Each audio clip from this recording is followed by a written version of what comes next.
the broker for Proxima Realty Group. Today we're going to talk about Sell Like a Pro, even if it's your first time, your step-to-step guide to navigating the home selling process with confidence. So let's go ahead and get going. Um, why do we have to sell? Right? Sometimes we have a couple of emergency situations that come about. You decide that you want to leave the country, or you decide that your home is just too small, and you want to move up. We in real estate we call it death, divorce, and birth, which is a funny combination of things. But sometimes it's relocation for work. Sometimes it is relocating for a better school district for the kids. So there's a lot of different reasons why we would find ourselves selling, and also why we would find ourselves selling in a hurry. So here are a few quick actionable tips for you for being able to sell. So we'll go ahead and get started. Welcome, welcome. Alrighty, and quickly before we get going, my name is Tia Honeycutt. I am the broker and founder of Proximal Realty Group. We are located here in the San Francisco Bay Area. So a lot of the tools and ideas that I'm going to be sharing with you today are as a result of what works well in our market. So as always, and you will hear me say this numerous times throughout today's presentation, it's always the best idea to check in with your local realtor in your local market because they know what's marketable in their area. Here in the San Francisco Bay Area, we have a pretty high standard as far as folks' access to information, as far as high caliber of realtors. So you really need to bring your A game in this area, particularly when we're talking about our San Jose, South Bay, Silicon Valley part of the Bay Area. But this will be helpful to you to be able to know what to expect, especially when you're communicating with your realtor, and also how to get the process started within your own home. So let's take a look at that. So why is it important? As we've discussed, selling your home can feel like a lot, and especially, you probably remember the purchase process very well, but you don't remember or have any knowledge of what it is to sell a home. And the good news is it's easier. So that's a good thing. A good takeaway is just to realize that it is much easier to sell a home than it is to buy one, in the sense that the transaction itself is a lot easier. Of course, you have to prep your home, and that's what we'll focus on today. Again, many reasons for selling. Maybe you got a job in another part of the state or another part of the country. You want to upgrade. You're downsizing after your kids being reared and going off and enjoying their lives, and you have a ton of equity that you want to tap into to be able to enjoy your life now that you're done rearing children.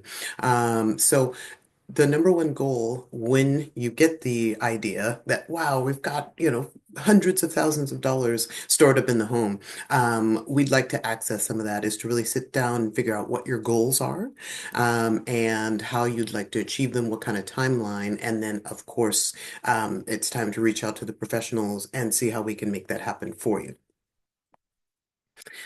So again, as I have stated before and will state again, this is why a realtor, a real estate agent, but especially a realtor who has sworn adherence to the code of ethics is very important, because they look at their relationship with you as a fiduciary, meaning that they are looking at your relationship as taking care of you financially, right? And making sure that any of the steps that are made are to your benefit. So that's very, very important.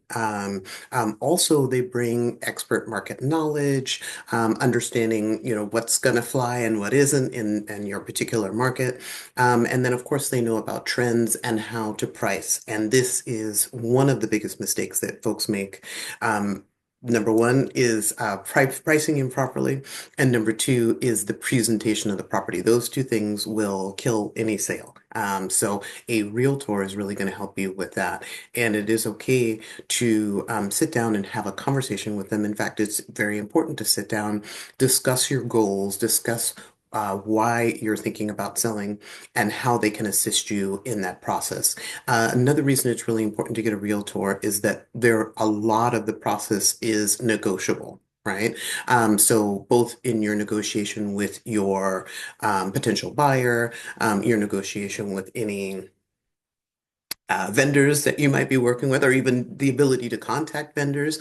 All of that information is information that the realtor can assist you with. So you'll really won't be going it alone if you bring a realtor with you. Um, another couple of benefits that you get with working with a realtor is they can really show you what needs to be done and what doesn't need to be done. So, in my experience, sellers always have a list of things that they are like always annoyed them about the property, and they confuse that with things that need to be done before you go on the market, right? A lot of the things that need to be done before you go on market are either invisible, invisible to you as the homeowner because it's something about the safety or function of the property, right? Or it's something simple like painting, like doing up the flooring again, or fixing it, or refinishing the flooring if you have hardwood. So these are things that a fresh set of eyes, which is what a realtor is going to be because they don't live in the property, will help you determine. And oftentimes I find that the items that I pick out end up being a much lower budget than what the seller had in mind. So that's another reason to reach out to your realtor. And then, of course, when you're selling your home, there's a lot of paperwork and liability. So you really want someone who can consult with you and advise you on that liability and on that paperwork so you understand what you're filling out, right? One of the number one things that I can think of right now is that yes, as a buyer, you did get a home inspection, but I always advise my clients to get another home inspection, which they can then present to the buyer, any potential buyers, regarding the condition of the home.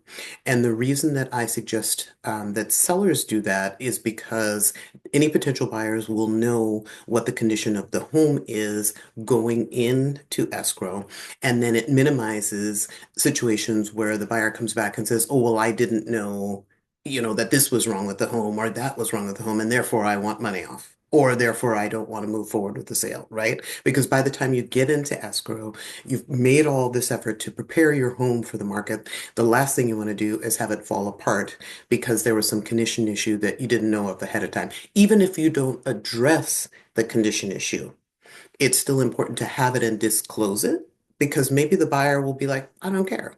I don't care about the sewer or the sidewalk. I just love this house, right? But if they don't know it ahead of time, and you get into escrow and they have a good agent on their side, right? They're going to find it. And even worse is if they buy the property and then discover it. That's when you can get in a situation where there's a lawsuit involved, and any of that's going to eat into your net that you've earned on the property. So this is why it's important. Some of the many reasons why it's important to work with a realtor. All right, so the home itself, how do we get it ready? There are a couple of simple, relatively inexpensive things that we can do to get the house ready to sell. And any realtor is going to ask you to do these things, right? So, number one, the clutter. Everybody piles things up and puts them there just for a minute, and then it ends up still there 6 minutes later, right? Or 6 months later, right? So, the easiest, fastest thing you can do is declutter. I have sold many homes where the closets were packed to the gills with all of the seller's items. That's okay. People understand that. If you can, at least organize it some sort of a way, that's helpful too. But when people first drive up to a property, that's when you win them or lose them. And when people open the door and either smell something good, bad, good or bad, that's when you lose people. And then when they look, after first opening the door and see a bunch of stuff all over the place. Even if the home is in excellent condition, you're very tidy, it's clean. Um, those are major, major turnoffs. And speaking of cleanliness, you have to get the home professionally cleaned. As I said, especially in my area, it's not just um like normal house clean, right? We need a professional level of cleanliness. Every single surface needs to be wiped down, gleaming, right? My thing is we always want the home to sparkle. So these are things that help the home sparkle. You get rid of clusters, so clutter, so people can see what the home actually looks like, what the square footage of the property feels like, right? Because we're dealing with feelings. Anything that interrupts the flow. So if you have a door that you've never used, and so you put a table in front of it, and it made perfect sense for you and your life, that's got to go. Anything that you were using as something that it isn't, that's got to go. It's all got to go back to the original intention of the builder so folks can choose to use it in whatever way they want to use it. All right. Secondly, and most importantly in our area is staging. So you can bring a professional stager in who will work with your items. And also, then you can get all of your stuff out if you are planning on moving and I'm leaving a blank slate for the stager, which of course is my personal preference, but sometimes situations don't allow for that, right? So, the absolute perfect situation is to have everything out, and the stager brings their own furniture in and styles it according to what they know the market is looking for, but it can also be done with your items. So just know that that's an option as well. And then minor repairs and maintenance, right? We're going to make sure we disclose everything as far as the condition of the property is concerned. And there's probably things you didn't even realize were issues, right? And the budget is the budget. It only goes so far. You're better off making sure you paint and clean and make sure the flooring looks together than necessarily doing 53 little condition things that you've always thought about that maybe the buyer won't see right away, but you're still going to disclose them because you're going to have a professional come in and do an inspection report. And then also here we have two documents which are called the seller property questionnaire and the transfer disclosure statement. And both of those are an opportunity for you to communicate to your potential buyer. These are place issues, right? The dog starts barking at 7 o'clock at night, and barks till 10 o'clock, and then that's it. Or there's a tree that grows. This is a very common one, a tree that's growing on the property line, and the neighbor's leaves always lean over, and I always have to go over there and tell them to cut them back, or I cut them back, what you have a right to do, as long as you don't kill the tree. So these are all things that you'll find on those two reports that you're going to be filling out and communicating that to the buyer. And I know with my sellers, there are two common mistakes that they make. They either um, put too much on the report because usually by then they've read the home inspection and they think they have to put everything that they saw on the home inspection on the TDS and the SBQ, or they don't want to put anything on the TDS or the SBQ, right? You've got the home inspection. The home inspector has looked at the property and made his or their report. So let their report stand. What you're doing is talking about the things that you are aware of on those inspections, and again, or those forms. And usually, again, they're things about disputes with neighbors, funny noises that you hear once a year. There's a block party, things like that. Because again, you just want the potential buyer to know it's not going to affect your sale, and even more importantly, it's going to keep you out of legal trouble. So you want to fill out those forms and definitely get your home inspection. Um, Pricing, this is the one that really gets folks, and I see this all the time, and it makes my job actually very easy when I am explaining to my sellers why we're pricing in the way that we're pricing. In our area, we underprice so that people can overbid, right? You could call it underpricing, right? It's not actually over underpricing though, because it doesn't cause the seller to get less than they would have. In fact, it puts the property in position to be marketable to the broadest range of people, right? While not turning off potential buyers. And so here's what I would say how this works. Oftentimes, I will pull a comparative market analysis of the pricing in the area so that people see, okay, if you look at homes in the area, similar beds and baths, similar square footage, similar lot size, you can see here that folks priced around this number. But then you can see someone else priced at a much higher number. And invariably, the higher number was the price they wanted to sell at, not understanding the market and understanding that the buyer is expecting to overbid. So if you price at the number you want to get, the buyer's thinking they're going to have to overbid that number. And they're like, ah, that house is too expensive, right? And unfortunately, first-time home buyers or even second-time home buyers are not likely to come in and just give you like a bid for 20 under or 50 under if your property is newly on the market, right? Because they're afraid, right? And they're feeling even then they're paying too much, right? So instead of going to your property that's priced at market and offering at market, they'll go and look at the property that's priced aggressively and overbid that property, right? Perhaps even potentially ending up at the same price or more, right? So unfortunately, that's a little bit of the, or fortunately, that's a little bit of the psychology of the buyer. And this is all stuff that you're going to need to work with your realtor on. And an easy way to think of it, and something I always say to my sellers, is the list price, which is when you look at it online, that number is a marketing tactic. It's not the same thing as a contract price. So your list price is a marketing tactic to get as many people in the door as you can. Obviously, you don't want to put it for $1 because people were doing that for a while in San Francisco and it was silly, right? Because then it makes it hard for the buyer to be able to pick a number and it makes it harder on the realtor who has to then look up more comps to try to see what's a reasonable price. But again, that's why the realtor is going to help you with a very specific price based on what your market is doing. And it's very easy. It's not emotional at all. There's no fighting involved. It's really just let's look at the data and see what the data is saying. And you look at about 3 or 4 properties and you'll see a trend. And then there's always the overpriced one that was on for 100 days and, didn't move. Um, so this was the topic that I was saying as far as you want to grab people quickly and immediately. I read something the other day that said that first impressions are made within milliseconds. So you don't even have a full second to try to grab a buyer's attention. You have to use professional photography, no matter how good the iPhone is.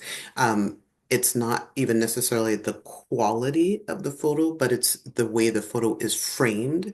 It's the lighting. It's the whether it's a wide angle. All of these things are things that professional photographers do regularly. So it's going to be impossible for you or your agent to capture the photos at the same professional level that a professional photographer would do. And there's different levels of packages, right? So if your home is in the 300 or 400 range, then, maybe you're just going to have photos. But as you start creeping up into those higher ranges, then you got to start talking about, Matterport, 3D Matterport, so the buyer can feel like they can walk through the property. You're going to talk about 2D floor plans so that somebody in some other country gets a sense of what the floor, or here, gets a sense of what the floor plan is. You're going to talk about a little video that's set to music that kind of pushes through the different rooms and, does something interesting with the camera angles. Because there's so much noise out there online, you have to try to break through the noise, right? Secondly, you're also going to talk about the home description. I have some sellers that want to assist with writing the description for the home, and that's great. But there's certain things that we have to be careful of as far as the things that are added to um, descriptions that are fair housing violations. So your realtor is going to be able to advise you on that. And then also there's a certain vibe in certain areas as far as what those home descriptions should feel like. You don't want to get too cutesy or weirdy with people. You really want to kind of stick to, describing the property, getting a sense of what it feels like to be in the property because someone purchasing the property may never even walk through the property, which I don't love, but there are things that we can do to mitigate the risk around that. And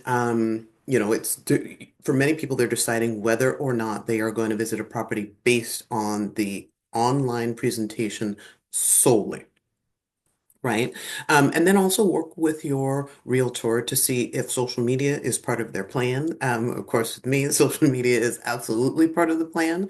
But there's no reason for you not to be putting it out on your channels as well. I would recommend that you discuss with your realtor how you do that so that it's not you walking around the house with your phone talking about how great it is, but you're actually taking the post of your realtor and forwarding it to your group, right? To the folks that are following you. So those are all good ideas. So this is the part that's tough about living in the property. But again, we just roll with it and make it work, right? So if you are living in the property, there are some things that you're going to have to do every time you show the property. And one of them is return it back to what the stager's vision or your realtor's vision of the home was. So you'll have to give yourself an extra 5 or 10 minutes before you leave the property just to make sure that the pillows are back the way that they were, that it's clean, that you've double checked to make sure the kitchen counter, because that's where we get a lot of action. Kitchen counter gets a lot of action, that it's been cleaned down properly, because those things are huge turnoffs, even though we don't think about it. They're huge turnoffs for anyone that's coming into the property. Also, any smells, like if you just cooked your dinner or lunch, make sure you open all the windows and run around the house and spray it with some sort of air freshener so that you can get some fresh air in there to vent it out. Also, pets are huge and we don't smell them, but somebody who is not living there does. So please be very, very careful with your pets and make sure that they are out of the home for as long as possible before the showing. Now after your great presentation period, it's now time to start thinking about the offers that are before you, and at least getting yourself mentally ready for the fact that you're selling your home. And as obvious as that sounds, that is something that I found as an issue for folks is not realizing that they're actually going to be selling their home, right? So even though they're doing stuff, they're not kind of locked in to really making it happen and being ready to be reasonable as far as what they are presented with, right? So the market is the market. If you've done all the items that we just discussed, you have prepared your home as best one possibly can for the market, right? But there's still no guarantee about an exact number, right? Because market conditions fluctuate, mortgage rates fluctuate. Um, there's a lot of things, unfortunately, that are out of our control, but the preparation of the property is 100% within our control. So that's what we can focus on. And then just being of a good mind frame, and you picked your realtor professional because they are an expert. So be open to their counsel and guidance, and they won't steer you wrong. So here in California, thankfully, we don't have we don't deal with attorneys really in our practice, but we do, it is pretty much organized by the realtor, and then the title company is your last stop. As far as the sale process is concerned. Now, the interesting thing nowadays, when I came into the business, you actually would go to the title company and sign there. But now you've got a notary that'll meet you anywhere. So they might meet you at the property, they might meet you at a coffee shop, they might meet you at your new property, or whatever your intermediate step is. So there now something to be prepared for, because oftentimes when people go into contract selling their home, they run back over to the property and start tearing, moving and packing and things like that. Just realize there is going to be a contractual final walkthrough 5 days before closing. So I usually try to make sure that the property looks really, really good on that day. And generally, also, you want to have your staging, even if it's your personal items, out of the property by that fifth and final day so that your buyer can walk around and say, okay, yep, there's the doors are still attached and the floors are there and the windows look good. And it's basically the same home that I saw and am excited to buy. Just it doesn't have the things in there because it really is the final opportunity for both the buyer and the buyer's realtor to um, inspect the home before the contract closes. And then there's some steps, if you can remember, that have to occur before the sale is final.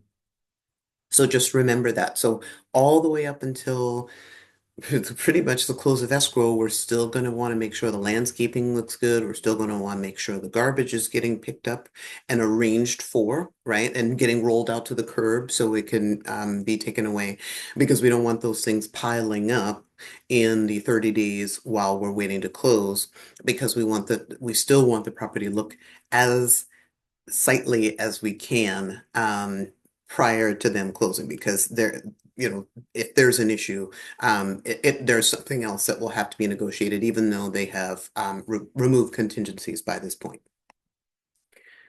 So, just to review, really these are the absolutely critical things. The overpricing, ignoring repairs, and especially repairs that are very obvious, like a door hanging off the hinges or a cabinet that changes, that's opening and closing strangely or hanging off the hinges. These are the things that people can really see and will really dissuade them, even though it's just a cabinet door that needs a few screws. It's impossible to talk buyers out of overlooking that to see what the other aspects are of the home. So just keep it from happening, right? Address those small kind of handyman issues so that it doesn't become a problem later. And then, of course, it's uh, I understand that it was your home, so of course you're going to have emotions around your home, but try to focus on the fact that you are choosing to move to the next step, right? You're excited about your next step. Your next step means you accomplishing goals that you had set for yourself. So really try to see the sale of your property as something that's getting you where you're going. Not something that you have to be emotionally invested in every single twist and turn, because it's exhausting, number one, and it's something that's going to keep you from taking advantage of the opportunities that are in front of you, as opposed to whatever you may have made up in your mind as far as how this whole process should have gone. So, you are now ready to sell like a pro. Thank you so much for joining me today. Um, Please do follow me. I am on YouTube. You can scan and take a look at these QR codes. Pick your pleasure here as far as social media is concerned. I do try to have different media or different events on each platform. So if you're an Instagram fan, please follow me there. And if you are a YouTube fan, please follow me there. I'm also on TikTok as well, for as long as that may exist. But anywho, thank you so much for joining me today, and I look forward to seeing you all out there selling like a pro. Take care and enjoy your Saturday.